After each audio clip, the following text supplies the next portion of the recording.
ನಮಸ್ಕಾರ ಎಲ್ರಿಗೂ ಕನ್ನಡ ಸ್ಪೋರ್ಟ್ಸ್ ಅಡ್ಡ ಯೂಟ್ಯೂಬ್ ಚಾನಲ್ಗೆ ಸ್ವಾಗತ. ನಿನ್ನೆ IPLನ 10ನೇ ಮ್ಯಾಚ್ ಕಂಪ್ಲೀಟ್ ಆಯಿತು.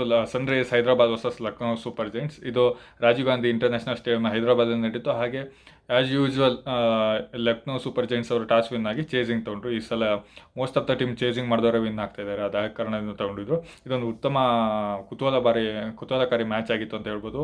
ಒಂದು ಒಳ್ಳೆ ಫೈಟ್ ಇತ್ತು. ಉತ್ತಮ ಬಾಲಿಂಗ್ ಹಾಗೂ ಬ್ಯಾಟಿಂಗ್ ಸಂಯೋಜನೆ ಚೆನ್ನಾಗಿತ್ತು ಅಂತ ಹೇಳ್ಬೋದು. ಈ ಎರಡೂ ಬಾಲಿಂಗ್ ಮತ್ತು ಬ್ಯಾಟಿಂಗ್ ಎರಡಕ್ಕೂ ಸಪೋರ್ಟ್ ಆಗೋವಂಥ ಒಂದು ಮ್ಯಾಚ್ ಇತ್ತು ಅಂತ ಹೇಳ್ಬೋದು. ಇನ್ನು ಸ್ಕ್ವಾಡ್ ನೋಡೋಕೆ ಬಂದರೆ ತುಂಬ ಏನು ಚೇಂಜಸ್ ಇರಲಿಲ್ಲ ಎರಡು ಟೀಮಲ್ಲೂ. ಲಿವಿಂಗ್ಸ್ಟನ್ ಅವರು ವಾಪಸ್ ಬಂದಿದ್ರು ಟೀಮಿಗೆ, ಹರ್ಷಲ್ ಪಟೇಲ್ ಅವರು ವಾಪಸ್ ಬಂದಿದ್ರು ಟೀಮಿಗೆ. ಹಾಗೆ ಇಲ್ಲಿ ಆವೇಶ್ ಖಾನ್ ಅವ್ರು ಚಾನ್ಸ್ ತೊಗೊಂಡಿದ್ರು, ದಿಗ್ವಿಜಯ್ ಸಿಂಗ್ ರಾತಿ ಅವ್ರು ಚಾನ್ಸ್ ತೊಗೊಂಡಿದ್ರು, ಸಿದ್ಧಾರ್ಥ್ ಅವ್ರು ಚಾನ್ಸ್ ತೊಗೊಂಡಿದ್ರು. ಒಂದೊಳ್ಳೆ ಕ್ಯಾಚ್ ಕೂಡ ಹಿಡಿದ್ರು ಅಂತ ಹೇಳ್ಬೋದು ಅವರು. ಇನ್ನು ಟ್ರೆವಿಸ್ ಹೆಡ್ ಬದಲು ಇಶಾನ್ ಮಲಿಂಗ್ ಅವರು ಒಂದು ಸಬ್ಸ್ಟಿಟ್ಯೂಟ್ ಆಗಿ ಬಂದಿದ್ದರು. ಹಾಗೆ ಆಯುಷ್ ಬದೋನಿ ಅವರು ಮೊಹಮ್ಮದ್ ಶಮಿ ಅವ್ರ ಬದಲು ಸಬ್ಸ್ಟಿಟ್ಯೂಟ್ ಆಗಿ ಬಂದಿದ್ರು ಅಂತ ಹೇಳ್ಬೋದು.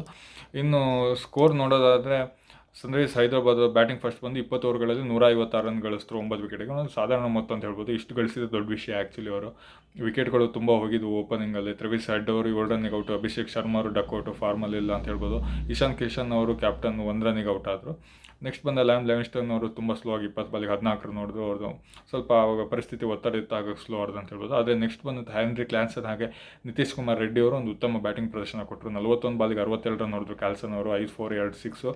ಹಾಗೆ 33 ಬಾಲಿಗೆ 56 ರನ್ ರೆಡ್ಡಿ ಅವರು, 3-4 ಆಗಿ 5-6 ಇತ್ತು. ಒಂದು ಒಳ್ಳೆ ಪ್ರದರ್ಶನ ಕೊಟ್ಟರು ಅಂತ ಹೇಳ್ಬೋದು. ಒಳ್ಳೆ ಪಾರ್ಟ್ನರ್ಶಿಪ್ ಕೂಡ 116 ರನ್ನು 63 ಬಾಲಿಗೆ ಕೊಟ್ಟರು. ಇದೇ ಪಾರ್ಟ್ನರ್ಶಿಪ್ ಒಳ್ಳೆ ಬಂದಿತ್ತು. ಅದೇ ನೆಕ್ಸ್ಟ್ ಇದನ್ನು ಫಿನಿಷರ್ಸು ಅಷ್ಟು ಚೆನ್ನಾಗಿ ಫಿನಿಷ್ ಮಾಡಲಿಲ್ಲ ಅಂತ ಹೇಳ್ಬೋದು. ಅನಿಕೇತ್ ವರ್ಮಾ ಅವರು ಕೇವಲ ನಾಟ್ಔಟ್ ಆಗದೆ 5 ಬಾಲಿಗೆ 2 ರನ್ ಹೊಡೆದ್ರು. ಹರ್ಷ್ ದುಬೆ, ಶಿವಲಿಂಗ್ ಕುಮಾರ್, ಹರ್ಷಲ್ ಪಟೇಲ್ನಿಂದ ಯಾವುದೇ ಕಾಂಟ್ರಿಬ್ಯೂಷನ್ ಬಂದಿಲ್ಲ ಅಂತ ಹೇಳ್ಬೋದು. ಇನ್ನು ಬಾಲಿಂಗ್ನಲ್ಲಿ ಮೊಹಮ್ಮದ್ ಶಮಿ ಅವರು 4 ಓವರಿಗೆ 9 ರನ್ ಕೊಟ್ಟು 2 ವಿಕೆಟ್ ತೊಗೊಂಡ್ರು. 18 ಡಾಟ್ ಬಾಲ್ ಇತ್ತು. ಉತ್ತಮವಾದ ಬಾಲಿಂಗ್ ಅಂತ ಹೇಳ್ಬೋದು. ಇನ್ನು ಈ ಬಾಲಿಂಗ್ ಪ್ರದರ್ಶನಕ್ಕೆ ಅವರಿಗೆ ಮ್ಯಾಚ್ ಕೂಡ ದೊರೀತು ಅಂತ ಹೇಳ್ಬೋದು. ಡಿಸರ್ವ್ಡ್ ಅಂತ ಹೇಳ್ಬೋದು. ಶಮಿ ತಾನು ಅತ್ಯುತ್ತಮ ಬಾಲರ್ ಏನಕ್ಕೆ ಅಂತ ಕೂಡ ಇಲ್ಲಿ ಅವರು ಪ್ರೂವ್ ಮಾಡಿದ್ರು ಅಂತ ಹೇಳ್ಬೋದು. ಇನ್ನು ದಿಗ್ವಿಜಯ್ ರಾಠಿ ಅವರು ಕಾಸ್ಟ್ಲಿ ಆದರೂ 1 ವಿಕೆಟ್ ತೊಗೊಂಡ್ರು. ಪ್ರಿನ್ಸ್ ಯಾದವ್ ಅತ್ಯುತ್ತಮ ಬಾಲಿಂಗ್ ಆಗ್ತರು. ಇಶಾನ್ ಕಿಶನ್ ಒಂದು ಬೋಲ್ಡ್ ಸೂಪರ್ ಆಗಿ ಮಾಡಿದ್ರು ಅಂತ ಹೇಳ್ಬೋದು. 2 ವಿಕೆಟ್ ಕೂಡ ತೊಗೊಂಡ್ರು. ಸಿದ್ಧಾರ್ಥ್ ಅವರು 1 ವಿಕೆಟ್ ತೊಗೊಂಡ್ರು. ಹಾಗೆ ಒಂದು ಕ್ಯಾಚ್ ಕೂಡ ಚೆನ್ನಾಗಿ ತೊಗೊಂಡ್ರು ಸ್ಟಾರ್ಟಿಂಗ್. ಅಭಿಷೇಕ್ ಶರ್ಮಂದು ಕ್ಯಾಚ್ ಕೂಡ ಸಖತ್ತಾಗಿ ಹಿಡಿದ್ರು ಸ್ಲಿಪ್ಪಲ್ಲಿ ಅಂತ ಹೇಳ್ಬೋದು. ಇನ್ನು ಆವೇಶ್ ಖಾನ್ ಅವರು ಒಂದು ಉತ್ತಮ ಬಾಲಿಂಗ್ ಸಂಯೋಜನೆ ಮಾಡಿದ್ರು. ಕೊನೆಯವರು 2 ವಿಕೆಟ್ ಕೂಡ ತೊಗೊಂಡ್ರು ಅಂತ ಹೇಳ್ಬೋದು. ಚೇಸಿಂಗ್ ಬಂದಿದ್ದ ಲಕ್ನೋ ಸೂಪರ್ ಜೈಂಟ್ಸ್ ಅವರು 7 ಬೀಳುಗಳ ನಡುವೆ 19.5 ಓವರ್ಗಳಲ್ಲಿ 160 ರನ್ ಗಳಿಸಿ 5 ವಿಕೆಟಿಂದ ಮ್ಯಾಚ್ ಗೆದ್ದರು ಅಂತ ಹೇಳ್ಬೋದು. ಉತ್ತಮ ಆರಂಭ ಸಿಗಲಿಲ್ಲ, ಯಾಕಂದರೆ ಮಿಚೆಲ್ ಮಾರ್ಷ್ ಅವರು 14 ರನ್ನಿಗೆ ಔಟ್ ಆದರು. ಅದೇ ನೆಕ್ಸ್ಟ್ ಬಂದಂಥ ಮ್ಯಾಕ್ರಮ್ ರಿಷಬ್ ಪಂತ್ ಒಂದು ಒಳ್ಳೆಯ ಕಾಂಟ್ರಿಬ್ಯೂಷನ್ ಕೊಟ್ಟರು. 40 ರನ್ ಪಾರ್ಟ್ನರ್ಶಿಪ್ ಕೊಟ್ಟರು 28 ಬಾಲಿಗೆ. ಫಸ್ಟ್ ವಿಕೆಟಿಗೂ 37 ರನ್ ಪಾರ್ಟ್ನರ್ಶಿಪ್ ಬಂದಿತ್ತು ಅಂತ ಹೇಳ್ಬೋದು. ಇಲ್ಲಿ ಮ್ಯಾಕ್ರಮ್ ಅವರು ಒಳ್ಳೆ ಪ್ರದರ್ಶನ ಕೊಟ್ಟರು. 27 ಬಾಲಿಗೆ 45. ಮಿಚೆಲ್ ಮಾರ್ಷ್ 17 ರನ್ನಿಗೆ ಔಟ್ ಆದರು.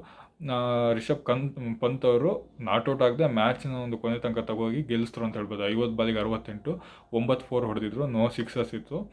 ಜವಾಬ್ದಾರಿ ಇರುತ್ತೆ ಅದು ಬ್ಯಾಟಿಂಗ್ ಪ್ರದರ್ಶನ ಮಾಡಿದ್ರು. ಯಾವುದೇ ಬ್ಯಾಟ್ ಶಾಟಿಗೆ ಕೈ ಹಾಕಲೇ ಇಲ್ಲ. ಅವ್ರಿಗೆ ಮ್ಯಾಚ್ ಗೆಲ್ಸೋದು ಒಂದೇ ಗುರಿ ಇತ್ತು ಅಂತ ಹೇಳ್ಬೋದು. ಕ್ಯಾಪ್ಟನ್ ಇನ್ನಿಂಗ್ಸ್ ಅಂತಲೇ ಹೇಳ್ಬೋದು. ಇನ್ನು ಆಯುಷ್ಮಾನ್ ಬದಾನಿ 9 ಬಾಲಿಗೆ 12, ಪುರಾನ್ ಅವರಿಗೆ 1 ರನ್ನಿಗೆ ಔಟ್ ಆದರು. ಸಮಾದ್ ಅವರು ಫಸ್ಟ್ ಸನ್ರೈಸರ್ಸ್ಗೆ ಆಡ್ತಿದ್ರು. ಇಲ್ಲೂ ಅವರು ಒಂದು 16 ರನ್ ಹೊಡೆದ್ರು. ಲೈಕ್ ಸಮಾದ್ ಎಲ್ಲ ತುಂಬ ಚಾನ್ಸ್ ಸಿಕ್ತರು. ಅವರು ಪೋರ್ ಮಾಡ್ಕೋಬೋದಿತ್ತು ಕೊನೆ ತನಕ ನಾಟ್ಔಟ್ ಆಗದೆ ವಿನ್ ಮಾಡಿಸಿ, ಬಟ್ ಎಡೋದ್ರು ಅಂತ ಹೇಳ್ಬೋದು. ಇನ್ನು ಮುಕುಲ್ ಚೌಧರಿ ನಾಟ್ಔಟ್ ಆಗದೆ 2 ರನ್ ಹೊಡೆದ್ರು. ಕೊನೆಯಲ್ಲಿ ಲಾಸ್ಟಿಗೆ 3 ಡಾಟ್ ಬಾಲ್ ಹಾಕಿ ಸ್ವಲ್ಪ ಮ್ಯಾಚ್ ಕೊನೆ ತನಕ ತಂದರು ಅಂತ ಹೇಳ್ಬೋದು ಇವರು. ಓವರಾಲಾಗಿ ರಿಷಬ್ ಪಂತ್ ಅವರು ಸೂಪರ್ ಬ್ಯಾಟಿಂಗ್ ಪ್ರದರ್ಶನ ಮಾಡಿದ್ರು ಅಂತ ಹೇಳ್ಬೋದು. ಹರ್ಷ್ ದುಬೆ ಅವರು 4 ಓವರಿಗೆ 18 ರನ್ ಕೊಟ್ಟು 2 ವಿಕೆಟ್ ತೊಗೊಂಡ್ರು. ಉತ್ತಮ ಪ್ರದರ್ಶನ ಆಗಿತ್ತು. ಇಶಾನ್ ಮಲಿಂಗ್ ಅವರು ಒಂದು ಉತ್ತಮ ಪ್ರದರ್ಶನ, 4 ಓವರ್ 30 ರನ್ 1 ವಿಕೆಟ್. ಹಾಗೆ ಶಿವಲಿಂಗ್ ಕುಮಾರ್ ಸ್ಪಿನ್ 4 ಓವರಿಗೆ 30 ರನ್ 1 ವಿಕೆಟ್ ಕೊಟ್ಟರು. ಇನ್ನು ಓನಾದ್ ಕೊಟ್ಟವರು 50 ರನ್ ಕಾಸ್ಟ್ಲಿ ಆದರು. ಹರ್ಷಲ್ ಪಟೇಲ್ ಅವರು 3 ಓವರಿಗೆ 16 ರನ್ ಕೊಟ್ಟು ಒಂದು ಒಳ್ಳೆ ಪ್ರದರ್ಶನ ಕೊಟ್ಟರು. ನಿತೀಶ್ ಕುಮಾರ್ ರೆಡ್ಡಿ ಅವರು 1 ಓವರಿಗೆ 14 ರನ್ ಕೊಟ್ಟು ಸ್ವಲ್ಪ ಕಾಸ್ಟ್ಲಿ ಆದರು ಅಂತ ಹೇಳ್ಬೋದು. ಲೋ ಸ್ಕೋರಿಂಗ್ ಗೇಮ್ ಆಗಿದ್ರು, ತುಂಬ ಕುತೂಹಲಕಾರಿಗಿತ್ತು. LSG ಅವರು ಫಸ್ಟ್ ವಿನ್ ಕೂಡ ತಗೊಂಡ್ರು ಅಂತ ಹೇಳ್ಬೋದು. ಇದರಿಂದ ಅವರು ಒಂದು ಸ್ವಲ್ಪ ಲೈಕ್ 7ನೇ ಪೊಸಿಷನಲ್ಲಿದೆ. 2 ಮ್ಯಾಚಲ್ಲಿ 1 ಗೆದ್ದು 1 ಸೋತು ಅಂತ ಹೇಳ್ಬೋದು. ಇನ್ನು ಸನ್ರೈಸರ್ಸ್ ಅವರು 3 ಮ್ಯಾಚಲ್ಲಿ ಆಲ್ರೆಡಿ 1 ಗೆದ್ದು 2 ಸೋತು 5th ಪೊಸಿಷನಲ್ಲಿದ್ದಾರೆ ಅಂತ ಹೇಳ್ಬೋದು. ಇನ್ನು ಮ್ಯಾಚ್ ಮೊಹಮ್ಮದ್ ಶಮಿ ಅವರು ತೊಗೊಂಡ್ರು. ಒಳ್ಳೆಯ ಪ್ರದರ್ಶನ ಕೊಟ್ಟರು ಅಂತಲೇ ಹೇಳ್ಬೋದು.